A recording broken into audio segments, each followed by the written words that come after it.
Welcome to the Vertical MRO Podcast, where we dive into the world of helicopter maintenance, repair, and overhaul. In each episode, we talk with the technicians, engineers, and experts who keep helicopters flying. Because at the end of the day, no maintenance, no mission. Welcome to this special episode of the Vertical MRO Podcast. You may be wondering where John is and why you're hearing my voice today. John is overseas this week at European Rotors, so you've got me, producer David, jumping in to make sure we keep things rolling along.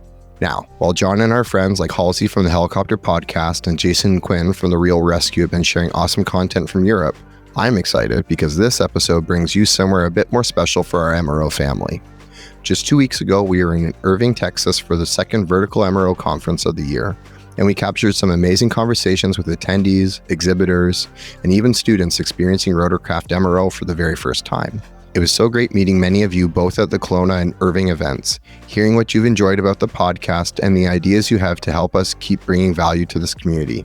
This conference was a rare chance for maintainers, students, engineers, operators, and service providers to come together, learn, and build the kind of community that's becoming the heart of rotorcraft maintenance. Across the show, the big themes were clear: workforce development, mentorship, leadership, and the push to see maintenance not just as a cost, but as a critical driver of uptime and operational excellence.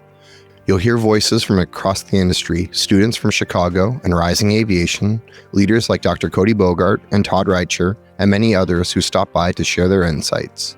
Each segment highlights the passion and dedication behind rotorcraft maintenance, and why investing in the people doing the work matters so much. Plans for the 2026 Kelowna and Irving conferences are already underway, so stay tuned.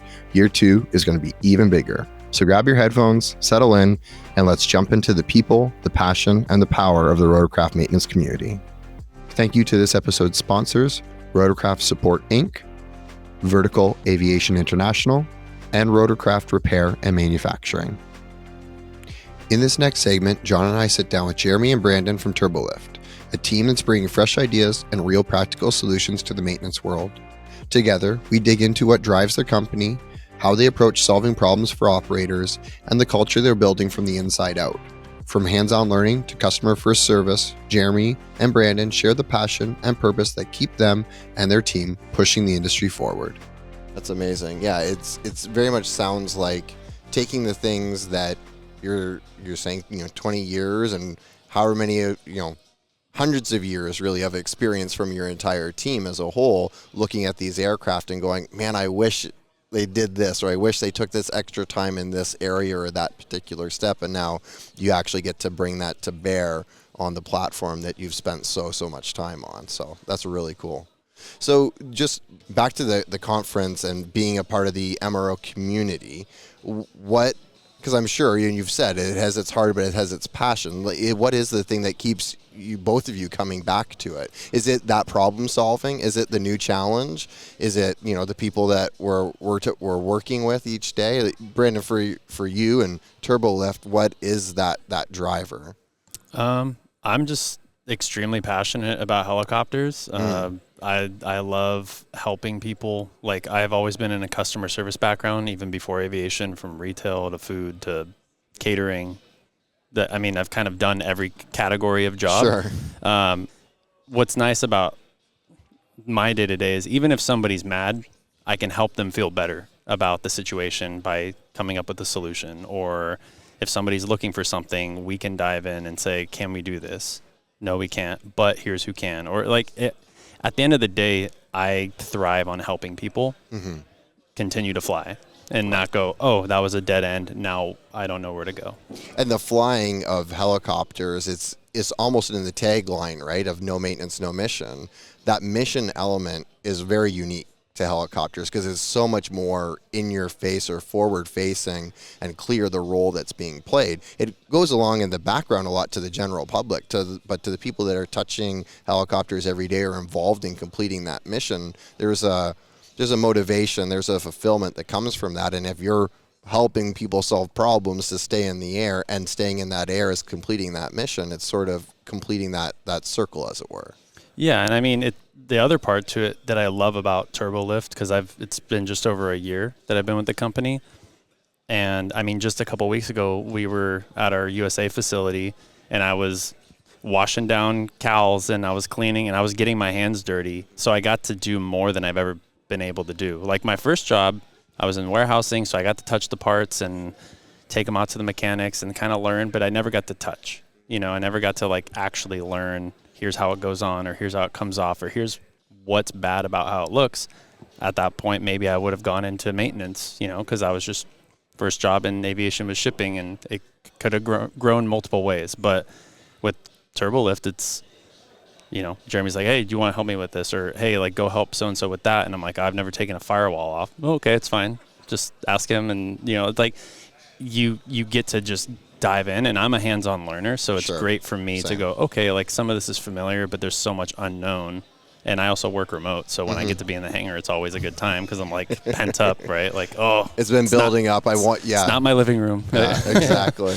But no, it's just it's great. It's surrounding yourself with like-minded individuals. So if everybody loves what they're doing, they come in. Like he said, you have hard days, but you can turn those around, or it's part of the timeline of work, right? It's not easy in any industry or any job. Yeah. There's hard, there's easy. And when you can get your hands dirty, like you're saying, and you're in a solutions base, and you're serving a customer, well, the product that much better, right? It's probably a good investment on your part, Jeremy, to have that opportunity for Brandon, right? Absolutely. Yeah. I mean, when he's trying to bring a machine in and they're like, hey, we're at capacity. He knows what that means. We're at capacity, or how the team works. And so there's a level of respect across the board, right? And you build that. That's part of the culture and community that you build, right?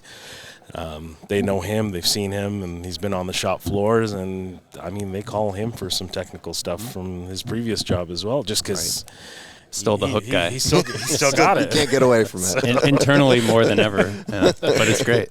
I like it. So yeah, it's that's important. But I mean, for me, the MRO show. I mean, I remember probably about 10 years ago, put a helicopter technical session on out in Vancouver there was about 15 operators, 70 people there, and we were just doing it on A-Stars. And I think we charged $65 or $95 and paid meals and everything like that. And this feels very much like that it's a group of people working towards a goal, trying to figure things out and share amongst as much as we can. And to me, that's what it comes down to. I mean, we got to share. Whether we like it or not, we got to share the information. We got to share the knowledge that we have.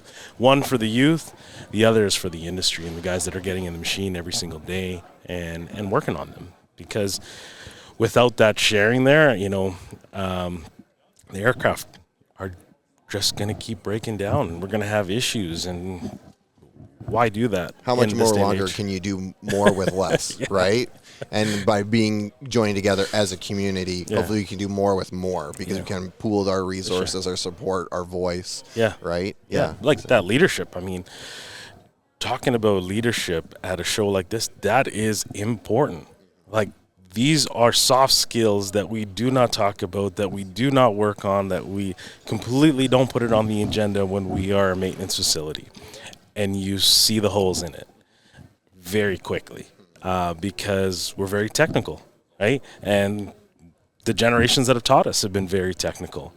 And we're dealing with problems that we might not be able to solve, and we need the help and be able to call upon individuals or people or groups that can support that. So hearing the way that this is put together is pretty cool.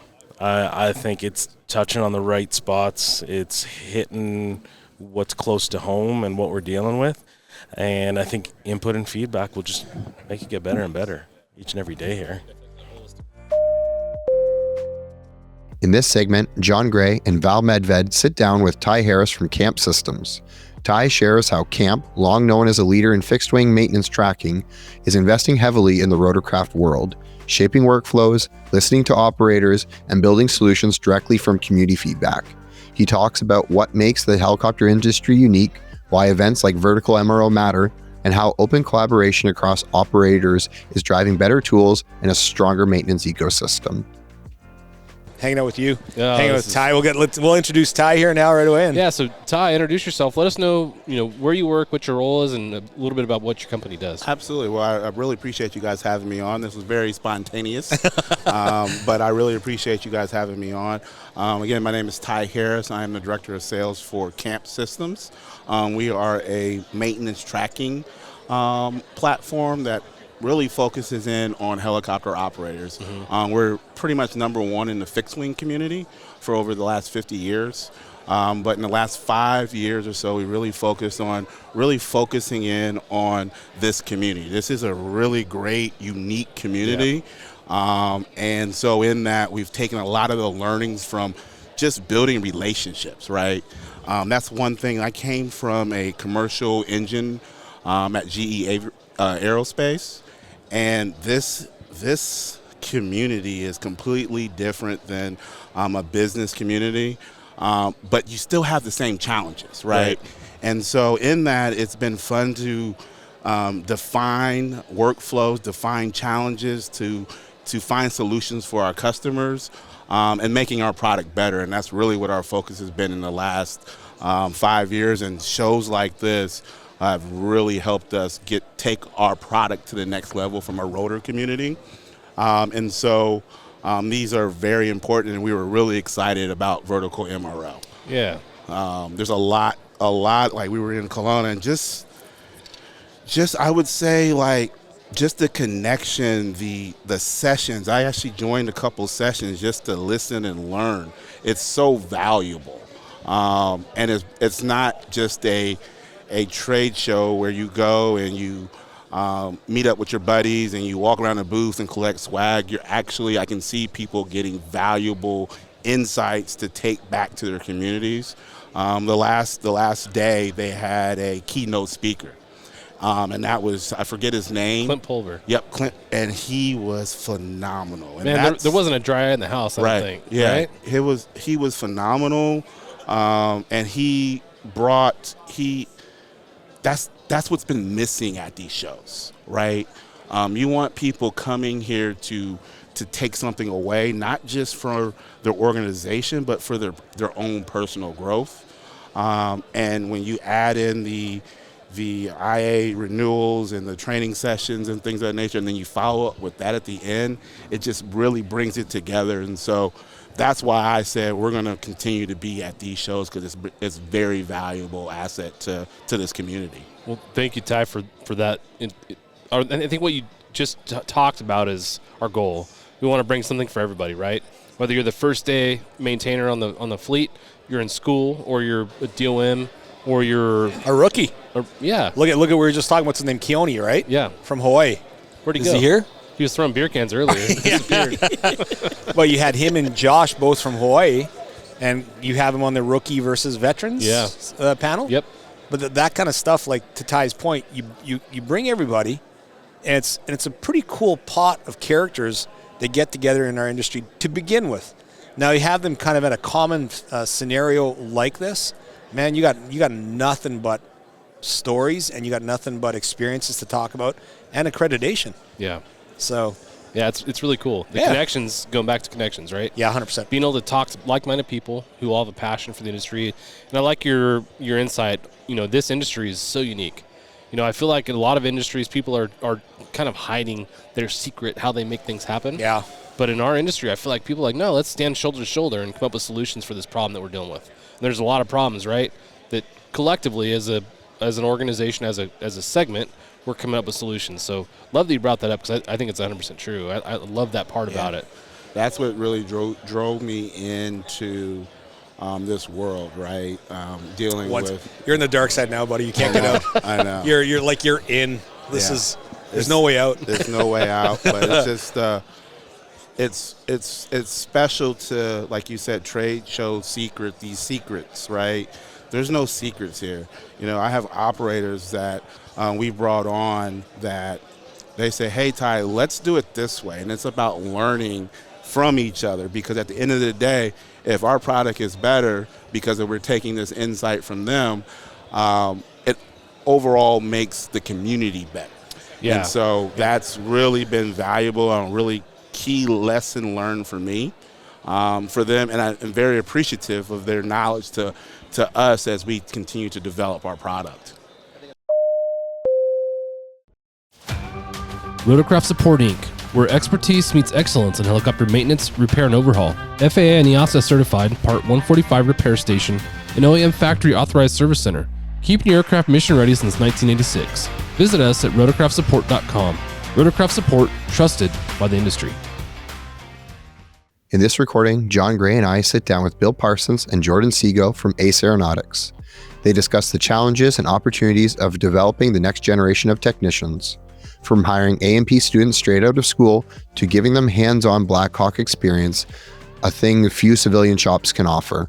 They also explore the surge of UH-60 platforms entering the civilian market, the growing demand in firefighting operations, and how ACE is uniquely positioned to train, mentor, and prepare maintainers for the future of the fleet. So from a personnel way, we were chatting a little bit earlier today, and we were talking about where you find yourselves location-wise, right, and the unique challenges that are faced there. But even what you were mentioning, too, about bumping into the graduating classes that are here and the need to be investing and providing those opportunities to generate those experiences. I was talking to James Simmons, who's in your neck of the woods, and he's trying to find a way to create a path that he's in an engineering mecca, but aviation has been missed in some of those areas of creating those pathways and inspiring people to take that leap. How are you guys finding navigating that, or how do we approach that challenge and meet it and work together as a community as a whole to provide those opportunities for people? Well, I would tell you that at first the information needs to get out. Just like the young lady that Jordan and I was just talking from the school here in Irving, she was just talking about A&P and the kids coming into school. But to get the communication out to the schools, those kids need to understand that there's an opportunity.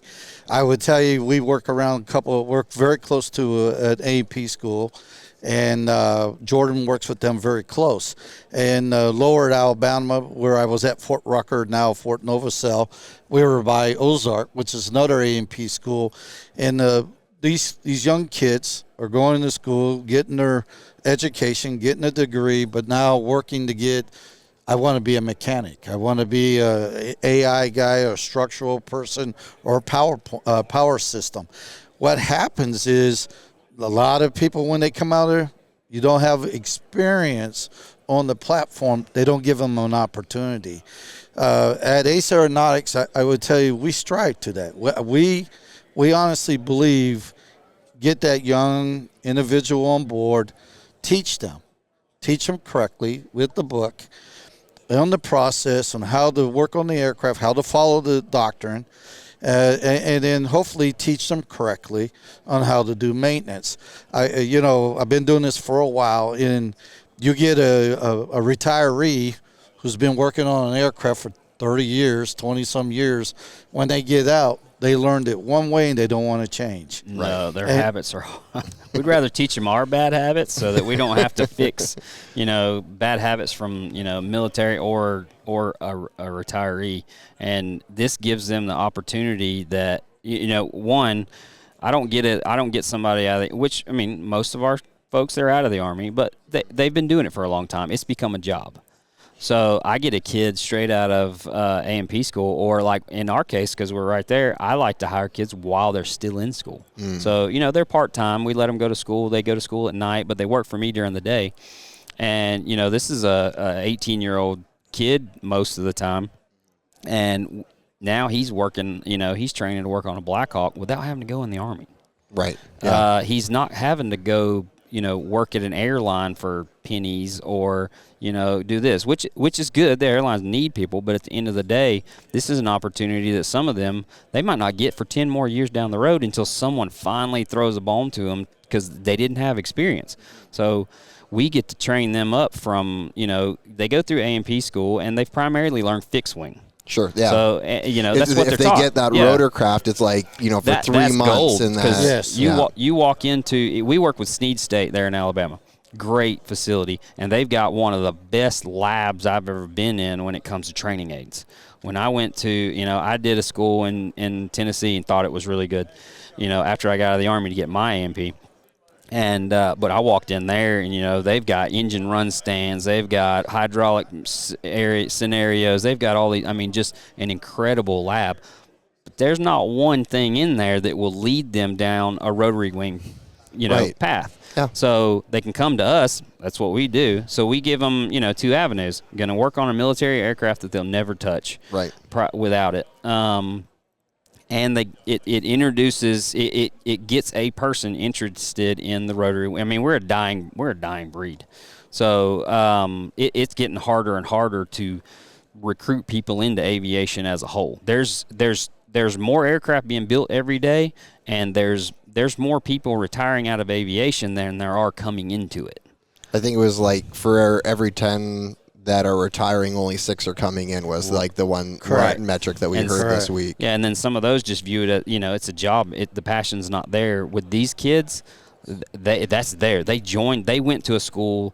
They found something they really like, and then they're like, a helicopter? And if they're seeking out helicopter on top of it all, and there's then, something to the John and I talk often about the mission of helicopters and the uniqueness of that. And I also wanted to touch on, too, where you're talking about the opportunity of a civilian-trained mechanic to come into Ace Aeronautics to get Black Hawk experience. You're providing that. But not only that, you look at the prevalence of the platform. How busy you guys have for a backlog that's going on, the numbers that we are seeing being released that are going to continue to be released is going to become only more prevalent. So it's a major investment actually for the industry as a whole, the work that you guys are doing to give that opportunity and experience, because the platform is only going to become even more highly utilized. Oh, well, and here's another good thing. Maybe 10 years ago, you never would have thought you see so many UH-60 aircraft in the civilian world here in the U.S. Now with the divesting of the aircraft, the government, and now the platform is sitting there and you're trying to find the customer, and guess what? Firefighting. One of the biggest areas that's growing here in the United States, not just only in the U.S., it's worldwide. And the platform that's fighting the fire, the main one jumping in there, is the Black Hawk. So these young individuals are coming out of the school. They're learning, they're based with us, but they're going to be running into more Black Hawks. There's a lot more getting divested out. I saw numbers of looking at 800 more going out there. Yeah, I heard something similar. So you're going to see these platforms out there, and these kids now, I think today they're going to see the Black Hawk. Back when Jordan was talking about when where we were younger, you would never have saw the Black Hawk.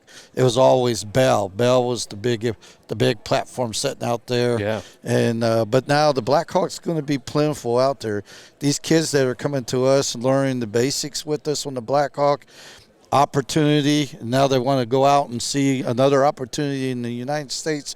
The Black Hawk's out there. They got a chance to go in and say, look at the experience I've learned here at Ace Aeronautics. I'm here, and we do a lot with the firefighters, and we build aircraft. We provide it to them. Everybody sees the product that we're putting out there. These kids, they're going out there and they shine. They're able to shine and say, I built that aircraft. You're flying there. Let me come on board and continue to serve you there and maintain that aircraft. So I see that being a big positive thing, especially what we're doing here. Oh yeah, and we get to let them. So we do everything. We do heavy wiring. We have Garmin. We do this. So and we just recently started doing engines in house. So we work with Mint Turbines and a few other things, and they've helped us do training. So now I can have a kid come in and he's like, man, I really like engines. Well, I got lucky. I had one that came in, and he showed an interest with engines. He works on engines now. They can come in and they can say, I'm not as good on the mechanical stuff, but I'm really good at wiring. Well, guess what? I got an entire hangar where we gut aircraft and rewire them. In this clip, David is joined by Jaden Barraza, a student at Rising Aviation High School, a program focused on aviation aerospace. Jaden shares his first experience attending an MRO-focused rotorcraft-centered event, exploring how exposure to this sector has expanded his perspective beyond fixed-wing aviation and inspired him as he works towards his A&P license. How was the day for you, Jaden? You said that this was the first time attending a sort of an MRO focused one, and it happens to be rotorcraft, which it sounded like it wasn't necessarily on your radar or the understanding of what this industry truly, sort of the scope and the breadth of the work and the mission that's done. How was the day for you? It was a fascinating first day, especially for something in an industry that I've never really focused on. I've always been fixed wing, absolutely everything to do with fixed wing, but being exposed to this kind of industry, it's really opened my eyes to what else I can do after I get my A&P license, and it's made me a little bit more excited to get my A&P license just to explore new worlds. Yeah, that's amazing. Yeah, and I think that's the hope, right? When you can create a space like this for the maintenance, repair, overhaul community, and it be rotorcraft focused. Hopefully only more of that each year that goes on, and attract more and more students to get that opportunity. So there was no helicopter portion to your training program at this point? Not really. Not really. So much. Okay. And this is the reality, right? Fixed wing takes a lot of the needs, and the airlines are a juggernaut of need. For rotorcraft, was there something that stood out to you when you were hearing from the presentations today in terms of the type of work that's being done, the missions that are being completed, or the type of operator that sort of opened your eyes to, like, that might be something interesting, or I hadn't thought about, working in this part of the industry? Well, it's just, for me, I'm always been terrified of helicopters. I've never understood them, but then, being a mechanic, there's an opportunity for me to understand them, and I've just been talking with everyone around there, like, it's a lot more technical than fixed wing. There's a lot more skill involved, and I think that's kind of what interests me a lot. Is it is more technical and there is more skill. Just saying that I work on helicopters instead of planes, I mean, maybe not to everybody, but at least to the people who matter, it's, okay, this kid knows what he's doing, versus, he's just another fixed wing. He's up for a different type of challenge. Pretty much. You're up for a different type of challenge. You sat in on the entry into helicopter maintenance panel. Was there something that was shared on that panel that sort of stood out to you? Well, I think a lot of it was pretty broad across aviation in general, which I really appreciated. But that especially sorry to interrupt, but that could apply even beyond rotorcraft, but overall. Yes, okay, sir. yeah. So one thing that did stand out to me was their approach at interviewing, because there were a few interviewers on that panel. So not only just for flight classes, but for employment. And so I was asking the questions, well, what would be a question that I should ask to interview the person interviewing me?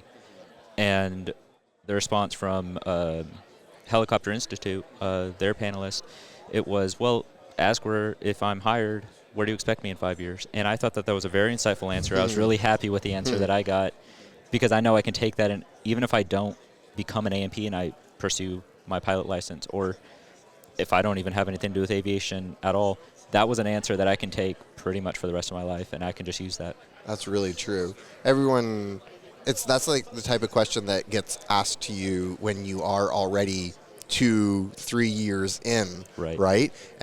Or that starts to coalesce, and instead, if you're able to put that forefront into the conversation and go, if they don't have a plan for me 5 years out, or at least can tell me what the experience of their staff that is already currently working for them, what does that trajectory tend to look like for them, whether it be increased responsibilities, moving into more quality assurance type roles, or specializing in a specific portion of the industry. That's, I'm sure, very valuable knowledge when you're evaluating what career path that you would be looking to take with that type of an organization. Especially, and because I want to be used to the fullest of my extent. So I don't want to, focus on the little jobs, and I don't want to be just stressed on all the high jobs. If it's a company that's very precise and we need you here, here, here, or we expect you to be here in about 5 years, perfect, because at least I know where I should be aiming at. But if I'm just mindlessly doing a job, unaware of where I'm going to be roughly within 5 years, I don't think I would have really appreciate being there so much, because I don't feel like I'm being used, or I don't know really if I can be used more usefully elsewhere.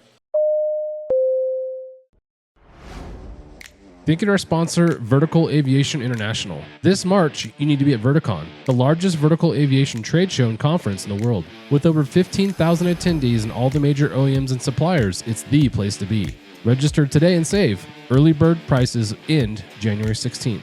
Go to verticon.org. In this segment, I sit down with Todd Reicher, QA manager at Leading Edge Aerospace, to talk about a career built from the ground up, literally. Todd shares how starting as an apprentice sweeping floors shaped his approach to leadership, mentorship, and quality assurance. We discuss the importance of supportive training environments, the realities of growing a close-knit maintenance team, and why the MRO Conference has become an essential space for connection, learning, and community across all backgrounds in aviation maintenance. And I guess that's part of what we're seeing with the people that are here, right? Is that they're cut from that cloth. If that's what their work has been, it's a lot more easy to walk around and you're networking, you're bumping into people. And it's just one giant convention of coworkers, whether they were in the same color aircraft or not, in a sense, right? So that's really cool. So that was your experience out in the field. So that was with Leading Edge, or what has sort of your path been to Leading Edge? No, I started in aviation when I was 18, and the school I was at, the whole class got an opportunity to interview for Boeing. So I started out doing structures in Ontario, Arnprior, Ontario. And the reason why I accepted the position is because they had the search and rescue helicopter overhaul at that time. Okay. And that was my goal, was to work up to that. And unfortunately that program ended, so I decided I'd go back to school. So that moved me out west. And my longest period of my career, I worked for Abitibi Helicopters for 20 years. Okay. Started in the back room as an apprentice, building carousels, cleaning trucks, sweeping the floor. And I finished as the director of maintenance there. Oh, wow. Unfortunately, the company ended. Right. But there was a lot of experience and there was a lot of time spent learning as a part of that. If you're going from that sweeping the floor to the DOM position, there's a lot in between there and a lot of experience. And a lot of people helped lift me up, right? Sure.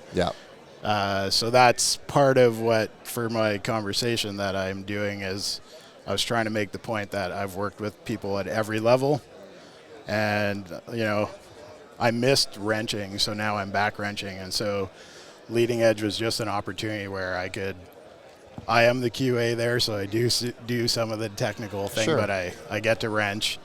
We're all pretty senior in the company, but we're constantly learning from each other. Sure. So it's a fun little close-knit family, Yeah. That we could get bigger.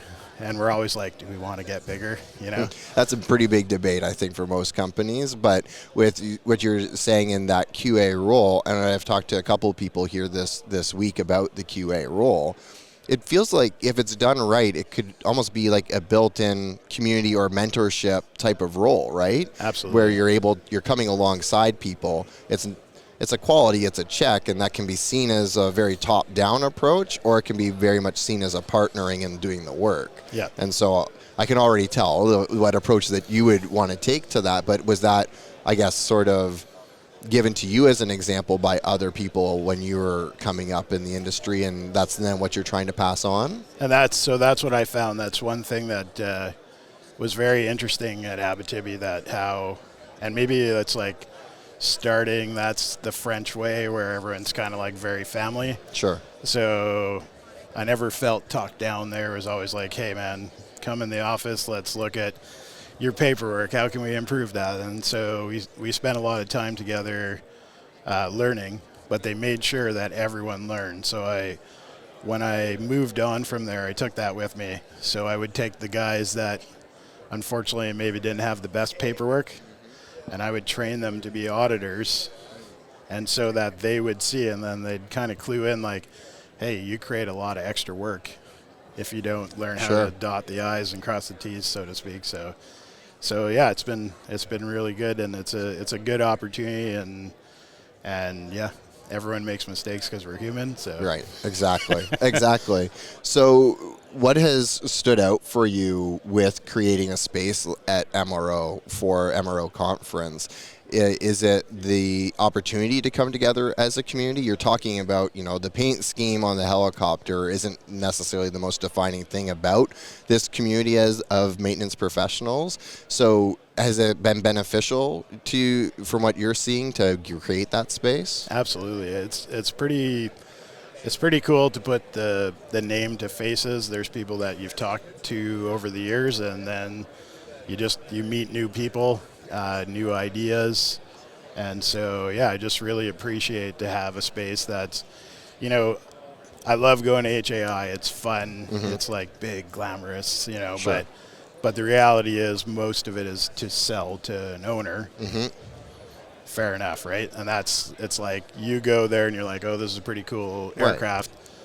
And you're like, I wonder how much work it is, right? It's like you need a space for like the buying and the selling, and you need a space for those elements. But there's been a need for a space for the maintenance training, for the opportunity to network, to keep that the missions going, right? No maintenance, no mission is the tagline of the conference. And if you don't provide a space for people to train, to network, right? To your point is, if you get that phone call and it's like, we're in a pinch and we don't have this part, is this something that you have that, we can, ours is already on order. You'll get it as soon as we get it.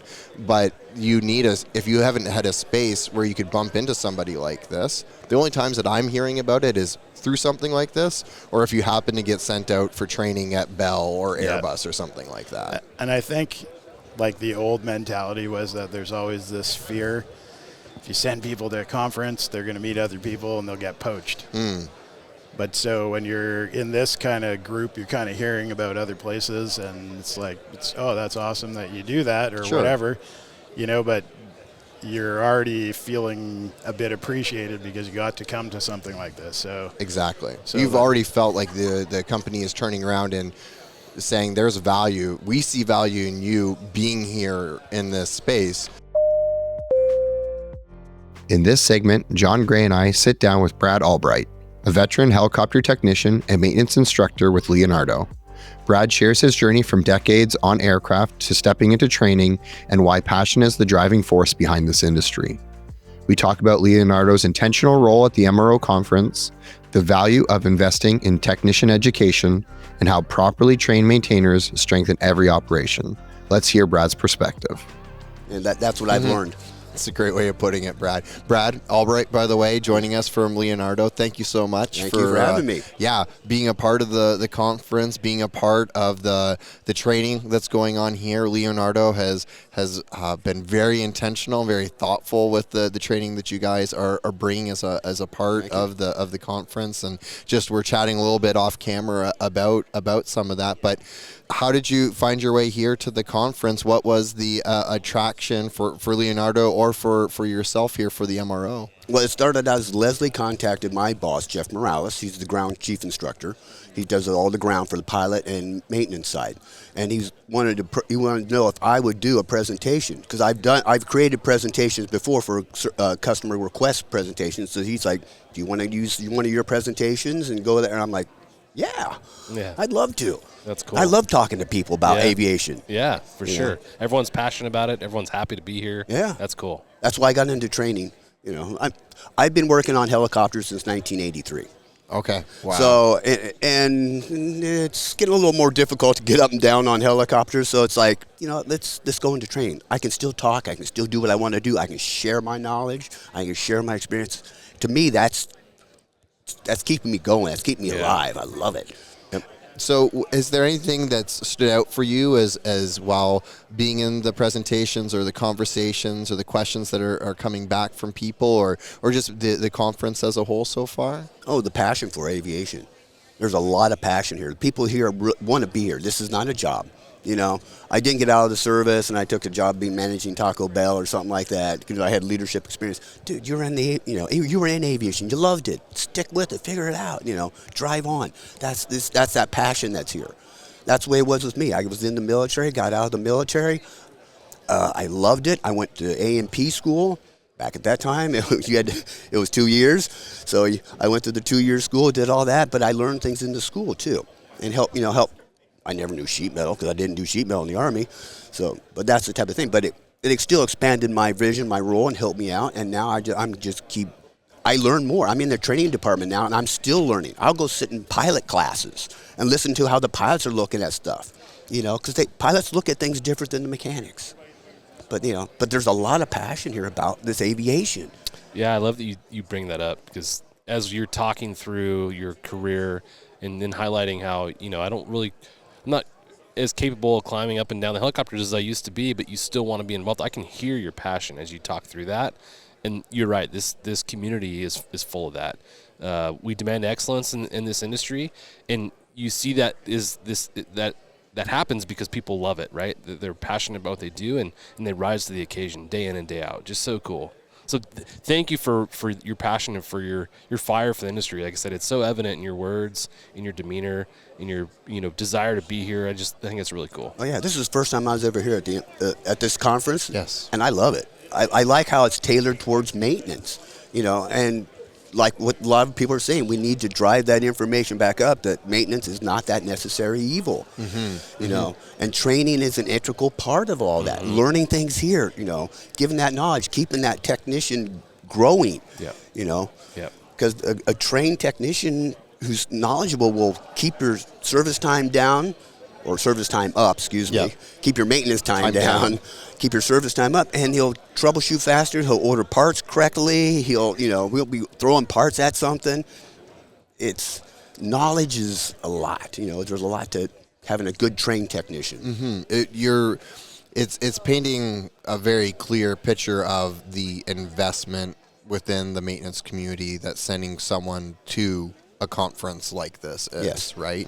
To get that opportunity for the type of training that you're offering and the team at Leonardo is offering, as well as all the other number of sessions. You were just talking about the reframing of maintenance as a cost point versus an enabler, and we just had Beth Cristianos doing a presentation on I said in that one, she was very good. Amazing. Yep. Yeah, it's just so, and it's so important to be able to then take back that framing and that knowledge and that context and help, right? Because it is sometimes, we've had conversations with other team members within the maintenances departments or the flight departments that are trying to be that advocate for the work that is being done in maintenance. And so the more that we can send maintainers or the support teams around maintenance to an event like this to prepare them to go back and be that much of a better advocate. Yeah, because a lot of these are actually targeting more towards manufacturing, sale, and pilots. Sure. And maintenance is that second thought. To go back on what you're talking about, the return on investment's huge to send somebody here, in my opinion. We're asking a lot of our folks, do more with less, less personnel. So if that's the case, send them here, get some education, make that person a better employee, allow them to enrich their professional life in a way that benefits not only them, but the operation, the shop that they're working with. So love that you guys brought that up. Yeah, expand that network. My gosh, and the how amount of technology, networking that's happening here. And yes, technology. Technology is changing so fast. Thank you to our sponsor, Rotorcraft Repair and Manufacturing, manufacturer of DSX, Dragon Skin Extreme, an FFA approved rotor blade leading edge erosion corrosion protective coating with a proven record of durability in harsh environments like sand and rain. Contact Seth at rotorcraft.biz and stop wasting money on other so-called erosion coatings. In this recording, John Gray and I sit down with Dr. Kodey Bogart to explore her research on safety culture and how it's reshaping the way aviation organizations understand human factors. We talk about moving beyond the traditional dirty dozen, listening to frontline maintainers, and building healthier, more collaborative workspaces. Dr. Bogart shares how leadership, communication, and real conversations, not paperwork, drive safer operations and stronger teams. Let's get into it. The reason why I think people picked on the dirty dozen being a little antiquated in this approach is that your results had a positive and negative correlation. Yeah, it wasn't brought up. Yep. it wasn't just this is a negative ego-driven correlation of dirty dozen or whatever the case may be. It was you can have a teamwork and collaboration, and that can be on the positive side or it can be on the negative side based upon the way people are answering. So, yeah, absolutely. And there's a great opportunity for the organization to go into their airframe, and speak with those employees who do that role. And be more open with them and ask them more questions. Like what is going on with you? What stressors are you feeling? What stressors are we putting on you that we don't mean to? Mm-hmm. And I understand, schedules happen. There are some stress. You have to be adaptable, and that's one of the traits that we studied. And ask them these questions and see what they need from you. A lot of your frontline employees know the answer to make the corrections, but we don't listen to them, right? And they're the ones who see it firsthand every day. They know the right way to do something, or at least a better way to get you closer to where you want to be. So it's a good opportunity for the organization to go in and talk with them, highlight specific scenarios that maybe they can learn off of, involve them in your safety stand downs. Hey, actually, you're this department, I'd like you guys to organize a session on us, a simulation training session, or a session about teamwork and collaboration or better communication. And, just getting them more aware and allow them more to have a voice. And then make sure they understand that when they do see something, make sure they know how to report it. Right? Do you know how to get into whatever system we do? I don't care if it's a spreadsheet or a software program. Do you know how to do that? Do you feel free to do that? When was the last time anyone did it? Right? Yeah, specifically from that section. Absolutely. So, just getting in there and really asking them true questions, and leadership really being right in front of their face, not a piece of paper or a policy on the wall, which, obviously you have to have the documentation side piece, but that, the general manager should be in there with them, talking to them, asking them questions and their pain points. Not in an interview session, not to analyze them or make them more uncomfortable, but to, hey, we want to own our part in whatever's happening right here. Yeah. How can we help you? It really sounds like the ability of we're putting a spotlight on people, but not in a negative sense. Like when you're talking about bringing out that department and saying, you lead this next scenario-based training, it's not done in a negative context. It's like it's, if anything, going to give the larger organization an even better understanding of the way that they build that scenario is going to be very eye-opening for probably a lot of people, because they're going to see different facets that are just so different. I'm reminded of work as done and work as imagined, right? So work as done is what the frontline employees are actually doing. Work as imagined is what management thinks is actually happening, but then when they find out, oh my gosh, it's really not happening like we thought. That's a really good learning curve for everybody in the organization, and it's a good opportunity for both teams to come together and say, okay, what is the correct way here? And what is the best way for us to move forward? And maybe that helps your timelines down the road, so they're not feeling so much stress to get stuff out, because now we're actually doing everything we should be doing. We have the proper tooling and equipment to do the work effectively. I have a great team. We all work well together. We communicate, right? Because communication makes or breaks any relationship. And aircraft can get off the line quicker, or whatever, the mission might be that day for them. But what's interesting is, as you talk through this, I'm reminded of what Clint Pulver just talked about yesterday. When we talked about developing a culture, a place where people want to stay. He talked about conducting a status interview with the folks that you work with, and the need just to sit down and be like, hey, what obstacles do you face as an employee, and how can I help remove those? Essentially is the questions that he's asking, and it sounds like the survey is asking the same thing. And he said a lot of the times those questions that you're asking in the survey and those general status questions are only asked in exit interviews.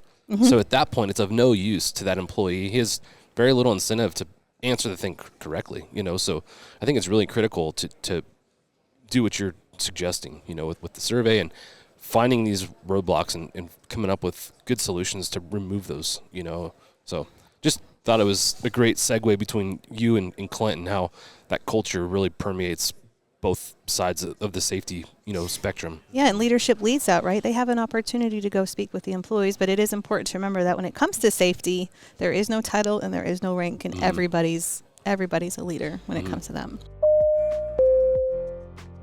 In this segment, I'm joined by John from Safe Structure Designs to talk about one of the biggest themes emerging across the rotorcraft maintenance world: community, collaboration, and creating safer, more efficient work environments. John shares what he's hearing from maintainers on the floor, from space limitations to the need for smarter access solutions, and why the MRO conference has become such a valuable place for learning, networking, and finding new ideas. Let's dive into his perspective.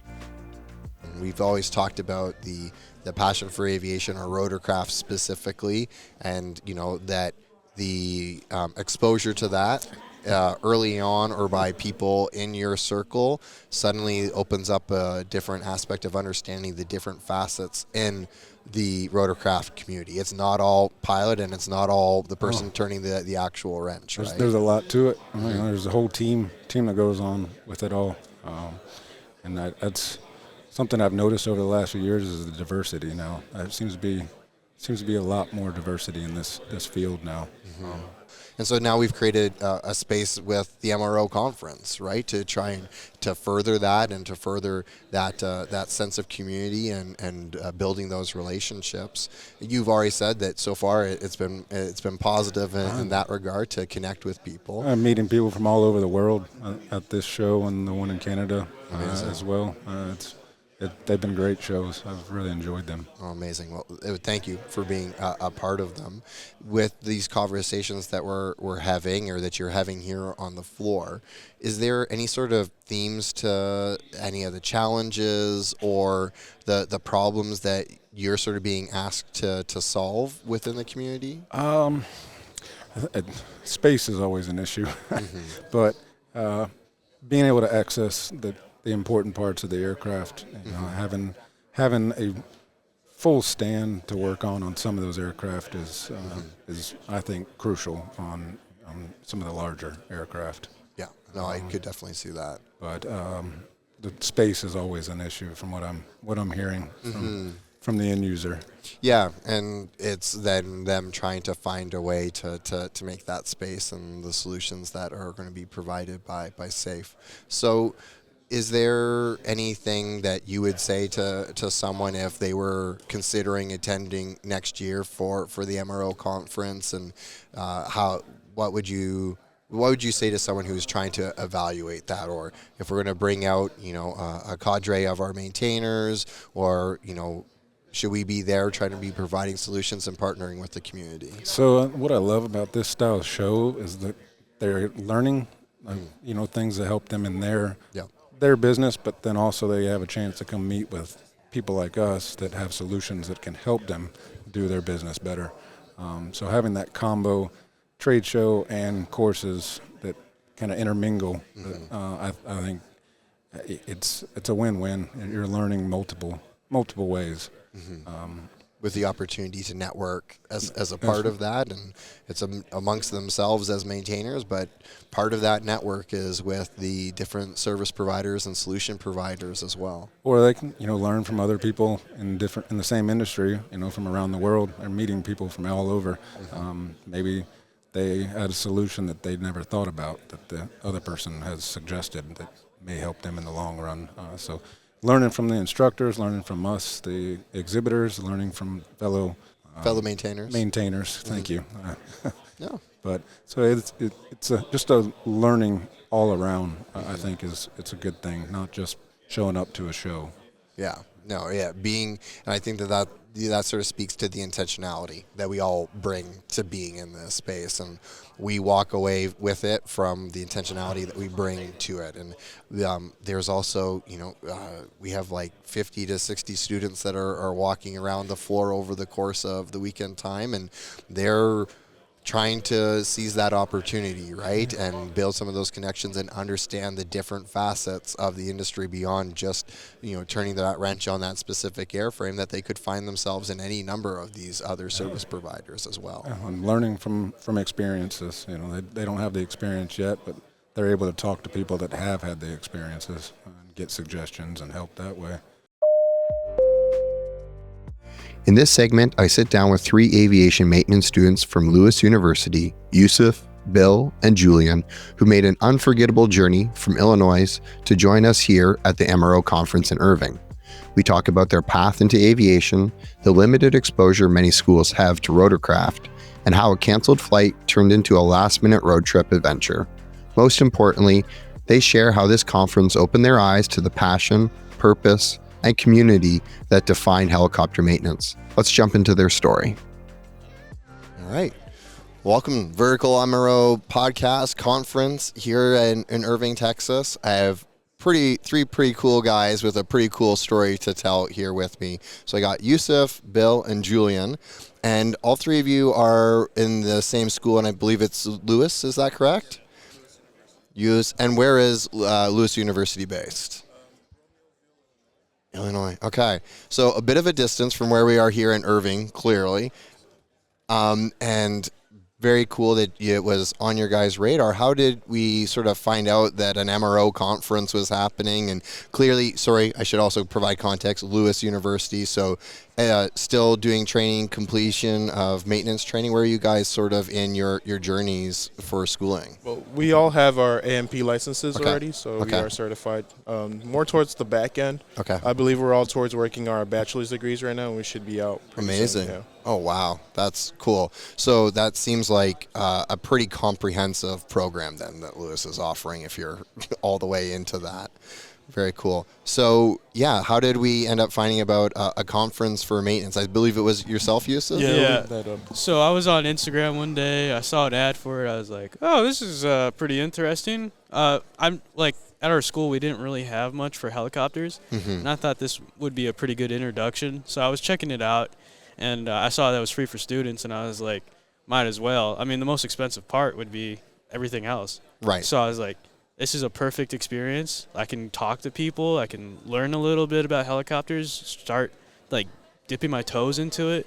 Mhm. And then I was like, maybe I should invite some other people. We've been best buddies from the pretty much start of the program. Amazing. So Yeah. you guys have sort of been three amigos in a sense as you've navigated doing AMP and everything like that. Yeah, pretty much.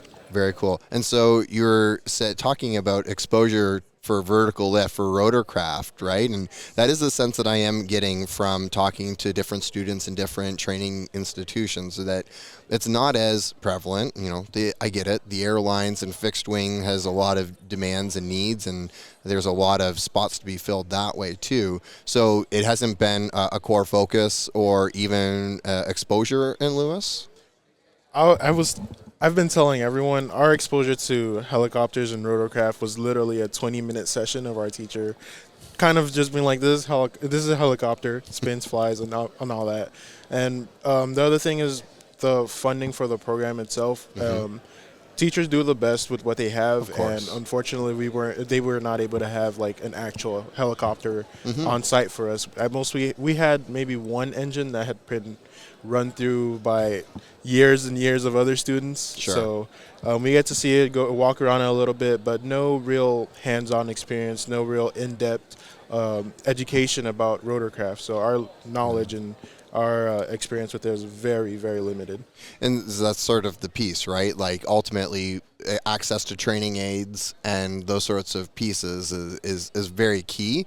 And so hopefully only through exposure for other students and yourselves here, right, and sharing some of that knowledge, you know, Airbus is just down at the end here. Like, you know, what can we do to try and help facilitate getting more, you know, training aids and equipment and partnering with more of these universities? That'd be really, really cool.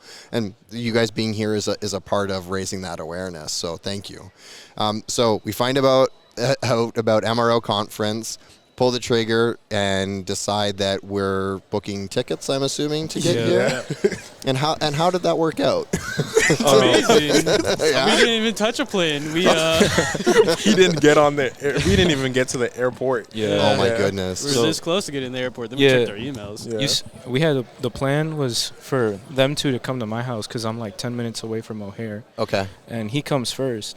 We're like kind of chilling out for a little bit, you know, preparing ourselves. Mhm. And then out of nowhere, he pulls out his phone. He's like, "Oh wow, our flight got canceled." Oh my gosh. And we're like, we were so disappointed in everything. And then so we just started calling him up. I was at work when I found out. Oh, no. And I'm like, they're calling me, and I'm in my last hour of work trying to rush to make it over to them. And at the end of the phone call, they're like, "Oh, by the way, our flight's canceled." I'm like, stop joking with me. I'm not, like, I'm just trying to finish This is up not work the time and to get place, there. guys. Yeah, literally, like, please. Because my mom had been telling us about the whole government shutdown causing troubles at the airport. Right. And I just thought, like, they're trying to goof around, make me nervous before the trip happens. And then right after we hang up the phone call, like, I look back at my phone, email, flight canceled. Like, God. No. So. Yeah, and at that point, right, you guys, I'm sure, had been building up the excitement getting here, the opportunity, and it sounds like we had some sort of creative problem solving or just sort of biting the bullet, and we're still going to make it here somehow. Yeah. So we sat in his room for a while trying to see if there are alternate routes for us to get here. And I talked to one of the flight agents and found out that the nearest flight, or the closest proximity flight to here, would be Tennessee, and we wouldn't be able to take that flight until 6:30 p.m. the next day, so Monday. Oh, wow. So I'm like, okay, well, we can't do that. And I tried looking train routes, bus routes, all above 18 hours of travel. So we ended up just being like, all right, so with all this, would we be willing to drive? Is it going to be worth the drive if we decide to do so? And call up our parents, trying to talk between each other, and decide to just do it. So you had buy-in from the parents as well. Because I'm sure they'd been hearing you guys talking about wanting to make this a reality and getting down here too, and so they were game for it. So then, who drew the short straw with the vehicle that was going to get driven here? I did. That's you, Joe. Yeah. Well, he has the nicest car. Yeah. He brought his car. What was it? It's like a Honda CR-V. Oh, there you go. Yeah, it's on the older side, but mine's newer, 2020. So we were like, either we take his or take mine, which is newer and has a little bit more reliability. Yeah, you didn't need any more fun surprises on your trip. Definitely not. You could MEL some stuff and hope we make it. Amazing. All right, so we're now cannonballing down to Irving, Texas. Definitely, yeah. How did that go for you guys? What was that experience like? We had a winter storm warning coming in. All right. So, oh my goodness, yeah, because we got hit by snow in Ontario as we were leaving to come down. We had clouds above us, and we're like, we gotta get past this storm before it starts snowing. And thank God we made it down maybe like 30 miles because I live like 30 miles away. They picked me up, and we had dodged the snow weather. And then we saw because the Midwest is so flat, you see the clouds, and you're like, whoa, those are some big mountains. And the clouds were like there's a wall of clouds ahead of us that was like completely dark, and it didn't snow. Well, a little bit. It was a little bit, but it started to. Yeah, enough to keep things interesting, I guess, in that way, right? Keep you motivated, keep moving. We barely saw any snow, but we felt the cold. Oh, yeah. The entire ride, we felt the cold. So bundled up every time we got out. Yeah. We were dressed. We had packed for Dallas. Yeah. we had our bags packed, but we did not know we were driving. Right. Okay. So you didn't have the couple of extras that would have made that a little bit easier, right? Yeah. So just to be clear, when did you receive the cancellation versus when the flight was going to happen? 2 hours before flight. It was 2 hours before the flight was supposed to happen. Fun stuff to see them be like, well, guess we're driving. Well, ultimately, we got here, and we're here at in Irving and the conference. I'm sure there was a little bit of recovery when you got here. You didn't quite hit the ground running, I'm sure, in the same way if you had taken the flight. We got here, I think it was like 9 o'clock in the morning. Yeah, we got to the hotel at like 9, and our room wasn't ready, right? And they were like, you could check in, but it's gonna cost you. And I was like, man. We're too tired. Let's just take the fee. Just take the fee and go in and rest a little bit before we come here the first day. Amazing. Yeah, it's necessary at that point. Right? We had 2-hour shift turnovers while driving, so we got here and we were so gassed out. I mean, we did a couple classes, but it was you were not paying attention. Retention, or you're really relying on the notes. Yeah, you're pinching yourself to stay awake. You're trying to move your leg, trying to chew some gum, trying to do something, drink water. Yep. Read your notes the next morning. Go, oh yeah, that actually was a great class. Just a bunch of scribbles. Yeah. Oh, fair enough. So how has the conference been for you guys? Obviously, as students, but with an awareness, A&P, and experience, and a maintenance community at hand. How has it been with bumping into exhibitors, other attendees, or attending any of the presentations? How has it been? I've had a great time. Like we said, we didn't have that much experience, and being able to talk with people that are so passionate. I think all of us would say everybody here is so passionate because it's a shift in how you view aviation. This is somebody's life could be on the line on the other end. So you have to make sure that you're doing it all right. Not to say that you don't do that with airlines or other fixed wing, but here it's you actually see the results of saving somebody's life. And I think that's a major shift that you see in it. I think that's really special with helicopters. The immediacy of the mission and the impact that maintenance and availability and the hard work that it is ultimately, but sort of that reward, that payoff. How have the presentations been for yourself, Julian? I mean, yeah, they've been pretty informational. I mean, I'm not too experienced on all the terms and everything, so I'm still learning, but I'm catching things here and there. And then like the way they talk about the engines or the airframe, it's also specific, and it shows me that there's a lot more to being a mechanic than just looking in the book and then trying to fix it right away. You just have to look at all the particular things on the it's a built experience, right? And getting visibility to that in a different side. So I'm really, really glad that you guys are able to be here and get that rotorcraft experience. The need is existing for new maintainers in the rotorcraft space just as much, if not more, than what's going on with fixed wing. So I truly hope that, it is that sort of spark for you guys to see what is this space for helicopter maintenance. Is there anything that stood out for you, Bill, with just being here? Well, also, like, they've already kind of touched on everything, but genuinely speaking, the people have been great. We've been welcomed with open arms over here, and everyone's just excited to hear about our story, how we got here, what we're interested in, and everything, and just getting to talk to everyone as well. John over there, Airbus is great. Recommended us a barbecue spot yesterday. Oh my God, amazing, man! And then again, talking with everyone has just been very informational, very eye-opening, because again, I would say I'm probably, like, I consider myself still very new to the aviation field. Sure. It wasn't something I was looking to even step into until recommendation from my dad. So everything's just been, I've just been absorbing everything like a sponge. So being here has been a very great learning experience, and just a really nice way to meet some people that are just as human as us, doing these things that as students feel almost impossible when you're stepping onto the field. So just people telling you, like, it's going to be hard, but it's going to be fun, a fun challenge to step into. So that's kind of exciting as well. Yeah, that's some of those experiences that can be afforded by being a part of this, vertical rotorcraft industry, and the many range of opportunities and many operators and outfits, and being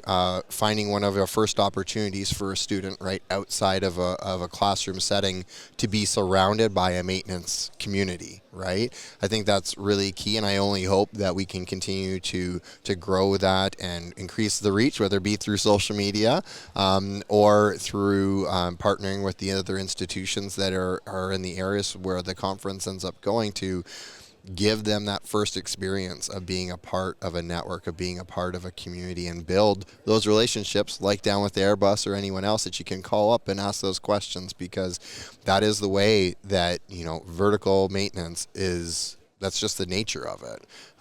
Some of my favorite stories are hearing on the podcast about the maintainers that are out, for Canada, in our case, that are out working on the fire lines. And they're looking after their airframe, and there's 8 others on the field, and they don't all have the same paint job, right? There's different operators there, but when you're done, you wrap up and you're walking down the line to see if anyone else needs anything, to see that support. So I can attest from everything that we're hearing in the stories on the podcast that holds true, not just here at the conference, but it holds true for the industry as a whole, that camaraderie and that pride in the work that's being done. And yeah, I'm just really, really glad you guys were able to make it down. And you're not too far away from Ontario and Canada and everything else. So, open invite for everything that we have going on there in MHM. We're always just a phone call away. We love that you guys made this possible and got down here and made the most of it. So thank you for being a part of the podcast, sharing your story. And if anyone that is in that Chicago, Illinois area, how would they reach out to try and find about Lewis University? Are they easy to find through a Google search? Oh, yeah. Amazing. They're one of the bigger flight schools in the Chicagoland area. they have like, I think it's 25 planes, and then they have 3 twins. Amazing. So it's pretty big for the pilot side. So it's a decent aviation program. They just maybe of course don't look at the helicopter side a little bit. Everyone has room to grow, right? And I did hear that they had added a helicopter after we went through the program. Oh, they're adding a helicopter class. I was like, maybe I have to go back and take it, because I was like, but now it's here, I probably will. Yeah, well, you've gotten that experience, or you never know, you're going to find yourself on a shop floor getting that experience firsthand too, right? Yeah. So that'd be pretty cool.